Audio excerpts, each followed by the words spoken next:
Let's start with just a little fun update. Hang on one second. There we go. So this is our little girl that you met last week. Today is day 9, and she has a name now. This is Athena. There were many, many names that were suggested on Facebook on both my personal page and Gus and Clyde page and my other page. And anyway, so we narrowed it down to Cara Mia, Stella, and Athena. And so between the two of us, we thought Athena. We already have Aphrodite as one of our alpacas, and we thought, well, let's just carry on with the goddess theme. So Athena it is, and oh my gosh, she's I'm supposed to weigh her every day for the first 2 weeks, then once a week, then once every 2 weeks. Just, it's essential to find out if she's eating. And I don't know if you know much about alpacas, but they're wild, and you keep them somewhat wild because there's a line that can be crossed where they can become, in some cases, dangerous. I mean, they consider you an equal if you don't draw that boundary. So you really want to keep them more wild, even though we can hand feed them and stuff like that, but we don't pet them. They're not like house pets. So she's wild, and she's getting to be nearly impossible to catch and hold her still on a scale. And so I don't know how much longer. This is day 9. I don't know how much longer I'm going to be able to do this. But anyway, she is a cutie. We're having fun watching her grow. All right. We're going to go ahead and get started with content. We have about 15, I think, new members this week. And so I think it can be helpful to start with what it takes to create the life of your dreams. And it's easier than anything you've ever tried. I can just about guarantee that. So when we're working together here, what we're using is the most efficient manner that I discovered by accident. I didn't know why I could manifest incredible things in my life, from spontaneous healings to massive sums of money, to events going my way when I never saw the possibility of them changing or being any different, until I went through a very difficult time in 2016 when I chose to quit a very well-paying job. I made the decision a few hours before quitting. I had no preparation. I just knew it was time to leave, and I did that. And then as I was running out of money, I was supporting us, basically paying the mortgage and whatnot. I started to get desperate, and the only thing that I could do was take charge of my thoughts or take charge of my mind so I wouldn't spiral into worry and panic and despair. And so that's what I did. I started to correct those fearful thoughts. And what I mean correct, adjust them, set them aside, learn to quiet my mind when it came to undesirable thoughts. And so that was one thing that I did. There are 2 essential pieces here, and one is to manage what you allow to go through your mind. And I'm not talking all your thoughts. I'm talking about every once in a while when you notice a fearful thought, a worried thought, doubt, when you start to judge things as ugly and, I wish that didn't happen, and just anything that would be low-level thinking, jealousy, envy, some of those irritable and angry thoughts, and you start to quiet them, one here, one there, one here. So it's not like you need to take on this massive task, because what happens is once you start to do this, it will take off on its own, and what you will find is your life will become buoyant and things will start to go your way. Now, the other part of the equation is to give the direction of your life a focus, like a direction to go, because where your thoughts go, your life follows. And I'm not talking about every random thought, but where you put a little more attention or focus on a thought, your life will go that direction.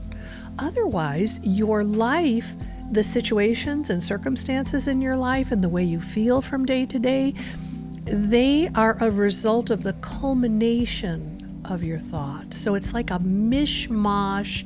Actually, I have an image of that. This is what our lives look like until we give our life a direction. It's just all over the place, and it feels like everything hits you randomly. It's random, and it's not. The part that's not is it's a direct result of the way you have been thinking or allowing your thoughts to run the show. And I know this sounds like, oh, I've heard this before. I've done that and it doesn't work. Try it again. And maybe try it a little bit differently. Don't make this a big deal. Just take it one little step here, one little step there. That's enough to let more light in so everything changes. It's all it takes. In addition, we want to give our life a direction by choosing a dream for our life. And a dream, how can I best, let me move this screen here and then I'm going to share it with you.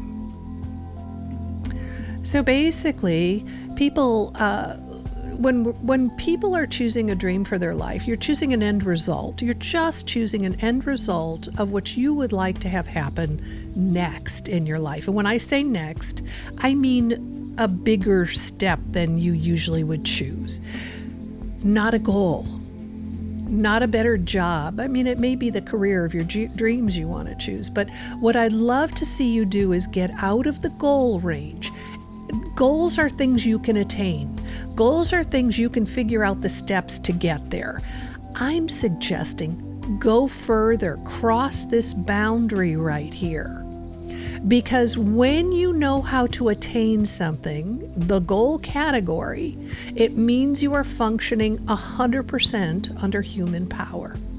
Now, there's nothing wrong with that, but it's not the way to a miracle.